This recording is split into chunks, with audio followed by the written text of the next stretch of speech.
You're the first person to knock on my door without holding a gun."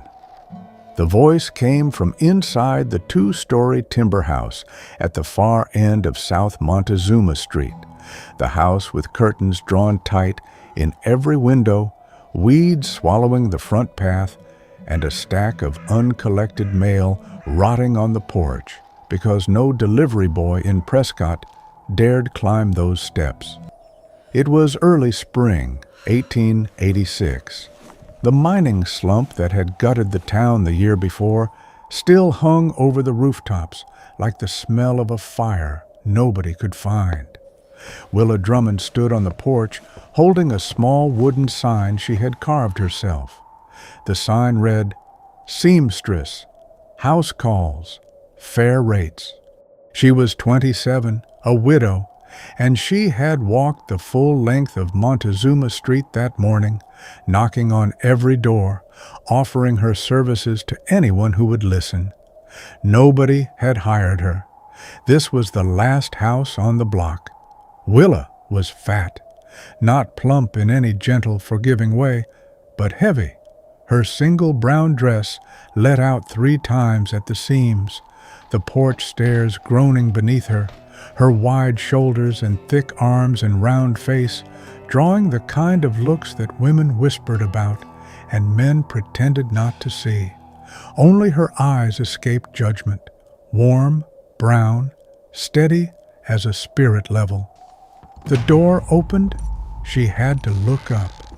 The man filled the doorframe the way a boulder fills a creek bed, 6'5", shoulders nearly brushing both jambs, forearms roped with muscle beneath rolled flannel sleeves, chest broad and hard, hands calloused and scarred, a face cut from granite with a long scar running from the left temple to the ear, dark eyes, deep set, quiet as well water, hair tied back with a strip of rawhide. He smelled of pine smoke and tanned leather and damp earth, as though he had walked down from the Bradshaw Mountains and never entirely left. Arden Goss, the mountain man, the one the whole town avoided. "I'm a seamstress," Willa said, lifting her sign. "Do you need anything mended?" He looked at her, looked at the sign, looked at her again. "You're the first person to knock on my door without holding a gun." Then he stepped aside. "Come in. I've got a pile of clothes so torn even the wildlife wouldn't take them." There are doors in this world that, once you knock, you cannot know whether you're stepping into someone else's life or rearranging your own. Before we go back to learn why a widow dared knock on the door an entire town feared, let me ask you, would you have turned and walked away, or would you have stepped inside, not knowing what waited behind it? Hold that answer. It may change before this story ends. Prescott, in 1886, was a town held together by habit and proximity rather than affection.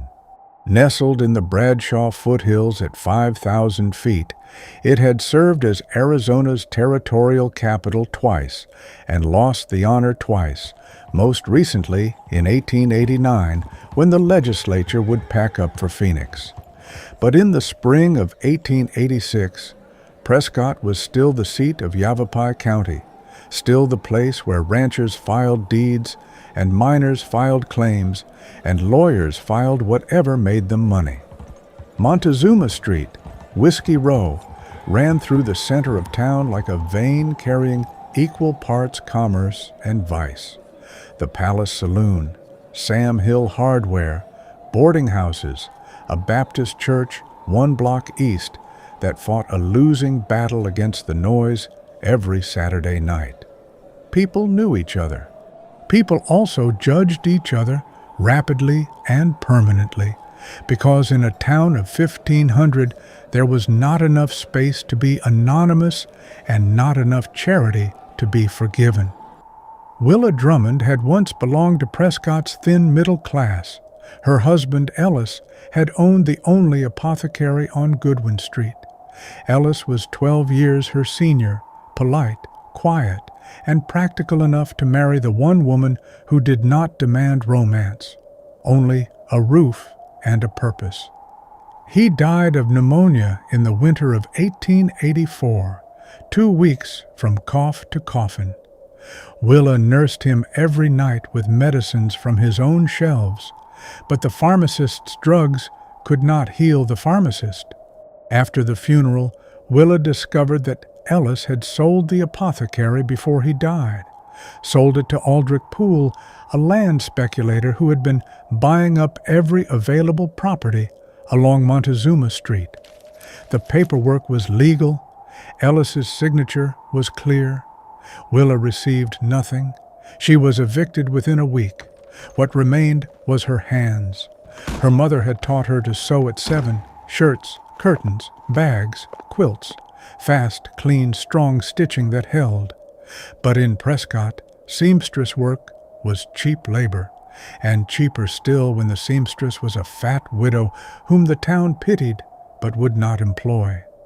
Willa rented a back room behind the Baptist church, paying in mending for the minister, and every morning she carried her sign door to door, looking for work that did not come.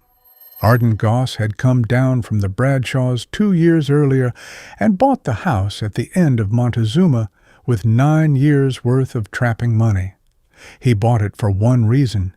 His left eye was dying. A slow, creeping blindness that had started as a blur at the edge of his vision and was now closing inward. Dr. Hadley, Prescott's only physician, believed the cause was a glass fragment lodged near the orbital bone, the remnant of a whiskey bottle his father had thrown at his face when Arden was 19.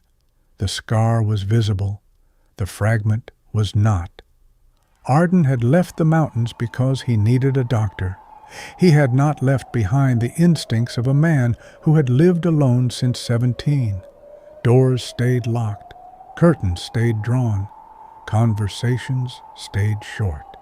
The people of Prescott feared him not because he had done anything violent, but because he was enormous, silent, and scarred. And in a town that judged on appearance, those 3 qualities were indistinguishable from threat. Aldrich Poole was 50, thin, impeccably dressed in a 3-piece gray vest, and carried a silver-capped walking stick he did not need for walking. He needed it for emphasis, tapping it on counters, on desks, on the shoulders of men he wished to remind of their place. His eyes were pale blue, narrow, and perpetually appraising. Poole did not use violence. He used paper, contracts, liens, leases, letters. He was buying Montezuma Street 1 building at a time, and Arden's house was the last property he did not own. In places like Prescott, no one needed to commit an obvious evil. They only needed to remain silent when the wrong thing happened. The shaft that shaped Arden's life was not a mine shaft, but a domestic one, a narrow hallway in a cabin in the Bradshaws, where his father, Silas Goss, drank and swung at whatever was nearest. Silas was a hunter who had never been good at anything except killing animals and terrorizing his son. Arden's mother died when he was 6, and from that point forward, the boy learned that the sound of a human voice in a small room meant pain. He learned to be silent because every time he spoke as a child, he was struck. He learned to be large because size was the only armor available, and by 17 he was taller than his father and strong enough to leave. He did not hit Silas back. He simply walked into the mountains and did not return. Silas died a year later, drunk, thrown from a horse on a trail above Crown King. Arden heard about it from a supply runner and felt nothing he could name. The glass fragment in his skull was the last gift his father had given him. It had sat quietly for 12 years, a splinter of violence lodged in bone, and now it was pressing against the optic nerve and stealing his sight 1 degree at a time. Dr. Hadley could remove it, a delicate surgery, not without risk. But the recovery required someone to change bandages, administer drops, and keep the patient still for 3 days. Arden had no one, so he did not schedule the surgery. He simply lived with the encroaching dark and tried not to think about what would happen when it closed entirely. Willa's wound was shaped differently, but cut to the same depth. She had not been beaten. She had been erased. In Prescott, a woman's value was measured by beauty or by marriage, and Willa possessed neither after Ellis died. She was not mocked openly. She was simply unseen, passed over, talked around, treated as a piece of furniture that had outlived its room. The worst moment was not the eviction from the apothecary. It was Ellis's funeral, where only the minister came, and he left before the grave was filled. Willa shoveled the dirt herself, in the rain, alone, and understood then that grief was not the heaviest thing she would carry. Invisibility was heavier. Her goal was not love. She had stopped expecting love the way a person who has lived without water stops expecting rain. Her goal was simpler and harder, to be recognized as a person who had value, not pitied, not tolerated, seen. Arden's goal was simpler still, to be left alone. He had built his entire life around the elimination of dependence on other people, because every person who had ever been close to him had either hurt him or died. The mountains had been safe. The town was not. But his eye was failing, and the mountains do not forgive a man who cannot see. They shared one thing without knowing it. They were both utterly alone, and neither of them said so. Willa sat on the floor of Arden's parlor. The only chair was broken, and sorted through the pile. 4 flannel shirts torn at the shoulders, 2 heavy trousers split at the knees, a leather jacket with the spine seam blown open, a wool blanket half eaten by moths. She catalogued the damage with the brisk efficiency of a woman accustomed to measuring problems and solving them with thread. "How do you live like this?" she asked without looking up. "Like what?" "Clothes held together by optimism. They hold together fine. This shirt has a hole I can put my fist through. Ventilation."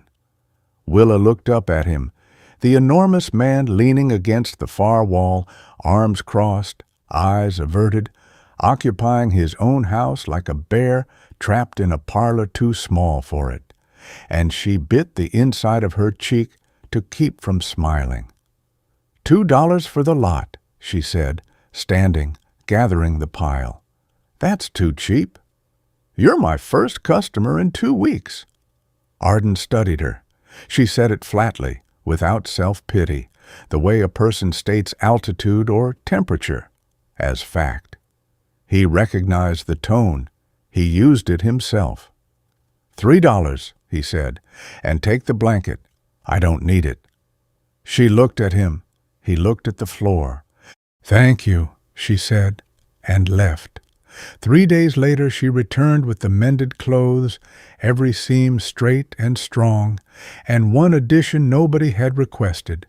On the inside of each shirt collar, in dark blue thread so small only the wearer would notice, she had embroidered the initials A.G. Arden touched the letters with a thick finger that nearly covered both. He said nothing, but he set 3 silver dollars on the table, then added 50 cents. "For the initials," he said. Willa pocketed the money. She nearly smiled, nearly, and then the knock came. Aldrich Poole entered without waiting to be invited. He surveyed the dusty room, the patched clothing, the widow, and the mountain man with the expression of a banker inspecting collateral. "Goss, I've sent 3 letters about purchasing this house. You haven't replied." "Because I'm not selling. Everyone on Montezuma Street has sold. You're the last." Poole smiled, tapping his cane on the floor. "I'm offering $200, double what you paid." "I'm not selling." Poole's gaze shifted to Willa. His eyes traveled from her head to her feet, quick, cold, inventorying. "Mrs. Drummond, I remember you, Ellis's wife." He smiled. Ellis was smart, sold early before he died. At least he didn't leave the burden to... His eyes lingered on her body. Anyone. Willa did not move. Her face went white, but her chin did not drop. Arden stepped forward. One step. The floor shook. He stood between Poole and Willa, his back to her, his shoulders forming a wall. "Are you finished?" His voice was low. Poole looked up, had to crane his neck, because Arden stood nearly a foot taller, and the smile on his face contracted. "I'll be back, Goss, and next time the price will be lower." He turned, his cane tapping evenly across the floor, and left. When the door closed, Willa exhaled. "You didn't need to shield me," she said. "I didn't shield you. I stood where I wanted to stand. You stood between me and him, because he was looking at you in a way I don't like." Willa was quiet. Then, softly, "What way?" "The way you look at an object." In the days that followed, Willa returned to Arden's house with increasing frequency, first because he commissioned curtains, then a tablecloth, then chair cushions. He did not need these things. They both knew. Neither said so. The house changed. Curtains softened the windows. A mended quilt covered the repaired chair. The pantry was reorganized after Willa discovered 2 flour sacks with mouse damage stored beneath a leaking roof seam, which she patched with pine pitch and canvas. Arden watched her work without comment, but each evening he set 2 plates at the table instead of 1. One afternoon, while Arden split wood in the back lot, he still split wood daily because his hands could not tolerate stillness. Willa heard the axe stop, something fall, then silence. She ran out. Arden was kneeling, left hand pressed to his left eye, face clenched. The axe lay in the dirt. What happened? Can't see. Left eye. Went dark again. She knelt beside him, gently pulled his hand away, her hand far smaller, but her grip certain, and looked at his left eye. The pupil was uneven, the lower lid drooped. "How long has this been happening?" 2 years, getting worse. Hadley says it'll go blind if the glass isn't removed." "Why haven't you had the surgery?" Arden was silent. Then he spoke, quietly, startlingly quiet for a body that large. "Surgery needs someone to take care of you after. I don't have anyone." Willa looked at him, 6'5" of muscle and scar, hands that could snap an axe handle, kneeling before her with an eye dying by degrees. He was not afraid of blindness. He was afraid of having no one beside him when he woke. "I'm here," she said. "You don't owe me anything." "I know, but I've lain sick in that room behind the church, alone, and no one knocked. I know what that feels like, and I won't let someone else endure it if I can help." The days accumulated. Willa sewed in the front room while Arden worked outside, and the silence between them shifted, from the heavy silence of strangers to the comfortable silence of people who no longer need to explain their presence to each other. Small moments without dialogue carried weight. Arden placing a cup of coffee beside her sewing without being asked, Willa hanging a finished curtain and stepping back to study the light, both of them sitting at the table in the evening eating beans and bread while the stove ticked. Then Poole moved. When Arden continued refusing to sell, Poole changed tactics. He filed a complaint with the Prescott Town Council, alleging that Arden's property violated community health standards, overgrown weeds, refuse, and irregular behavior by the occupant, endangering the neighborhood. Attached to the complaint were 12 signatures from residents along Montezuma Street, all of whom rented from Poole, all of whom owed him, none of whom could afford to refuse. The council issued a notice. Arden Goss had 14 days to remedy the violations or face property seizure under municipal ordinance. Arden read the notice, crumpled it, and threw it into the stove. Willa retrieved it.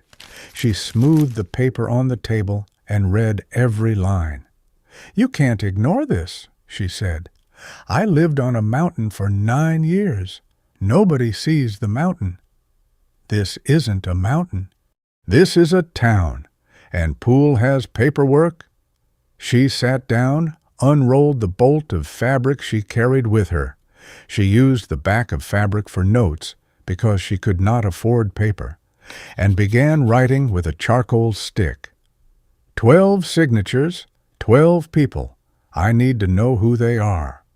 Why? Because if they signed under Poole's pressure, that's coercion, and if I can prove it, the complaint is void. Arden studied her, a fat widow sitting in his dusty parlor, writing legal notes in charcoal on the back of cotton cloth. "Where did you learn law?" "I didn't learn law. I read the contract that sold my husband's apothecary 20 times after he died. I memorized every clause. I know what legitimate paperwork looks like, and I know what coercion looks like." They look different.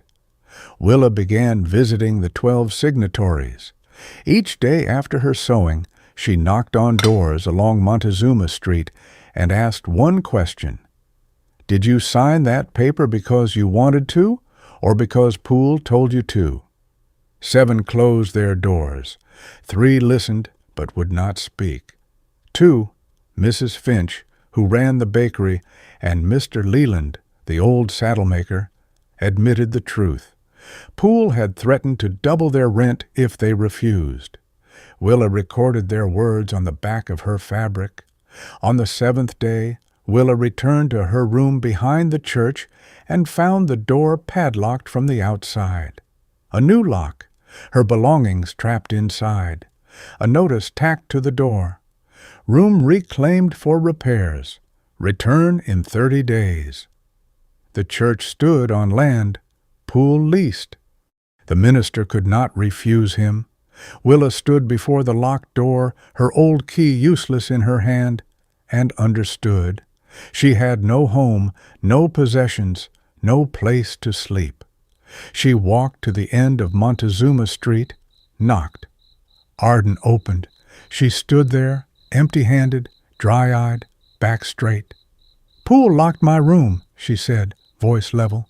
"I need a place to sleep tonight. I'll sew to cover the cost." Arden stepped aside. No questions, no words. But as Willa crossed the threshold, he said, low, very low, "You're not paying for anything. You're here because I have a spare room." Willa stopped. She turned. "Why are you kind to me?" she asked, and for the first time her voice shook. Arden looked at her, heavy, empty-handed, alone in the Prescott night, and said, "Because you're the only person in this town who looks at me without being afraid." Aldrich Poole was not a man who waited. On the night before the council hearing, Willa sat at Arden's table with the complaint spread before her and the fabric notes beside it. She had spent 2 weeks gathering testimony, but testimony alone would not be enough. Poole's 12 signatures were on official paper.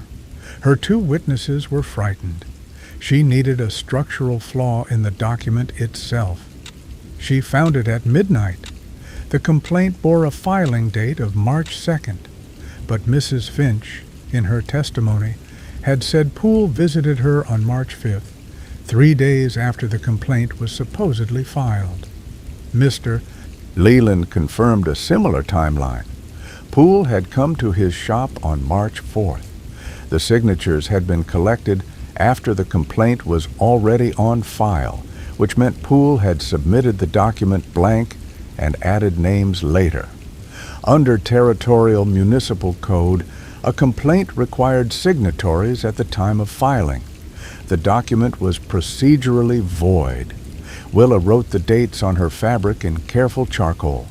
She cross-referenced them with the filing stamp on the complaint. The discrepancy was 3 days.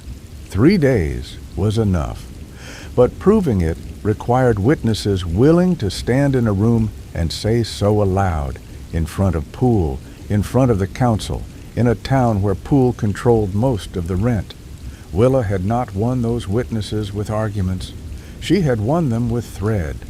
Over the past 2 weeks, between door-knocking, she had mended Mrs. Finch's apron without charge, restitched Mr. Leland's saddle blankets, repaired Mrs. Hutchins's parlor curtains. She sewed for them, and while she sewed, she talked. And while she talked, they began to trust, not because she was persuasive, but because she was present, because she showed up with needle and thread and fixed what was broken and asked for nothing except the truth.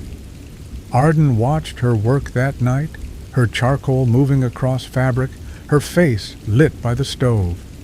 "You planned this," he said. "I planned to survive. Planning is what happens when nobody offers you an alternative."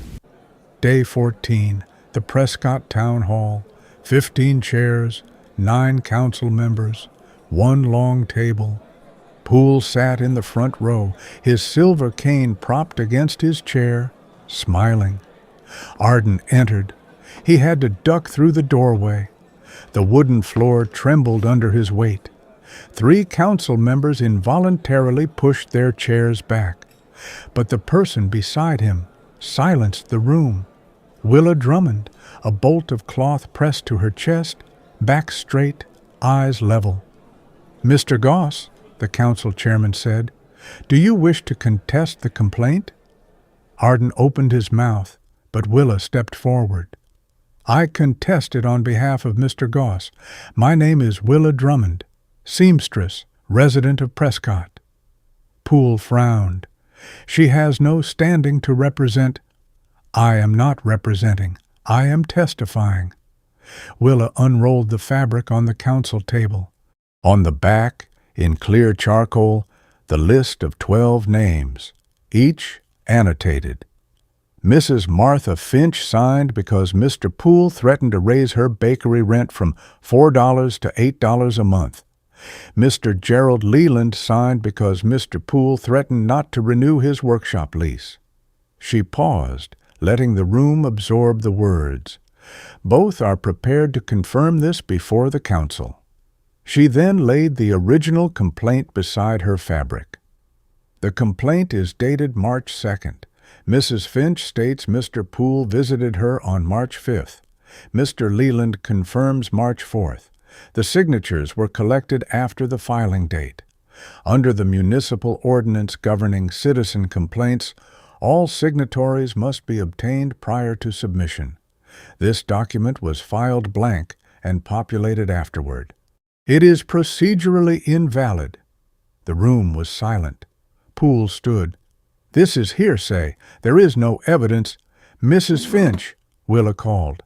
The hearing room door opened. Mrs. Finch, small, 60, flour still on her hands, stepped in, trembling but upright. "I signed because Mr. Poole said he'd throw me out of my bakery," she said, her voice thin but clear. "I've baked there 20 years. I didn't want to sign." Mr. Leland entered behind her.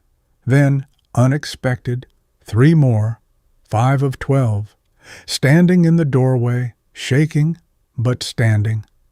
Poole looked at the 5 witnesses, at the fabric on the table, at Willa, fat, charcoal-stained, standing before 9 council members, and his face changed color. "Gentlemen," Poole said, his voice straining for smoothness, "this is simply a widow seeking attention." "Mr. Poole," Arden spoke. 2 words, But his voice, deep, heavy, resonant, stopped Poole mid-sentence. Arden stepped forward. He stood beside Willa, not in front of her, beside her, his shoulder touching hers. He looked at the council. "I don't speak well. I've lived alone for 10 years, but this woman spent 2 weeks knocking on doors for me, sewing for free to earn trust, and standing here today when she has no home, no belongings, and hasn't been paid a cent." He paused. "If you won't listen to her, at least ask yourselves, why would someone who has nothing do all this for someone she barely knows?" Silence. The chairman looked at Poole, looked at Willa, looked at the 5 witnesses. "The complaint is dismissed. An inquiry into coerced signatures will be opened." Poole took his cane, rose, and walked out without another word. The silver tip tapped the floor in quick, uneven beats, no longer the rhythm of authority, but of retreat. 3 months after the hearing, Dr. Hadley removed the glass fragment from Arden's orbital bone in a 40-minute procedure, while Willa sat in the corridor sewing a handkerchief she did not need because her hands required occupation more than her mind required calm. Arden lay 3 days with his left eye bandaged. Willa cooked broth, changed dressings, read the newspaper aloud, though he claimed to dislike newspapers. He lay still, listening to her voice, and for the first time in 31 years, the sound of another person in a small room did not mean danger. On the 4th day, the bandage came off. Arden opened his left eye. He could see. The first thing he saw was Willa, sitting at his bedside, needle in hand, thread between her teeth, black hair loose from its bun because she had forgotten to repin it for 3 days.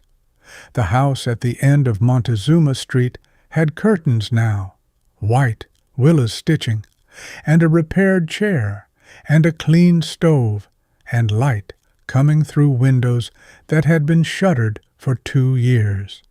Willa converted the upstairs room into a workshop and began taking commissions from Prescott's residents, who came now not from pity, but because the story of the fat widow who had stood before the town council and dismantled Aldrich Poole's scheme had traveled the length of Whiskey Row and beyond. One evening, Willa finished a new flannel shirt for Arden, dark blue, the largest she had ever cut, and laid it on the table. Arden put it on. It fit perfectly for the first time in his life, because for the first time someone had measured him, every shoulder width, every chest circumference, every arm length, and cut the cloth to match. He looked down. Then he turned the collar over, embroidered in small blue thread, hidden on the inside where only the wearer would know, a G and WD. He looked at Willa. She was looking away, pretending to wind thread. "You stitched your name into my shirt. It's a maker's mark, so people know who sewed it. You stitched your name next to mine." Her ears turned red. She did not look up. "Leave it there," he said, "and stitch it into every shirt from now on. They will tell you this is a story about a mountain man who protected a widow. It is not. It is a story about a woman who mended a town one stitch at a time, and a man who was wise enough to recognize that the most powerful thing in his world was not his size, his silence, or his fists. It was the person beside him who knew how to thread a needle through a lie and pull the truth out clean. In places where a person can be treated as an object and power can be written into paper, where do you stand? If you were in this story, would you stay silent to keep the peace? Or would you rise, knowing you might lose everything? And where are you right now? What are you doing as you reach this final line? Tell me in the comments. I will be there.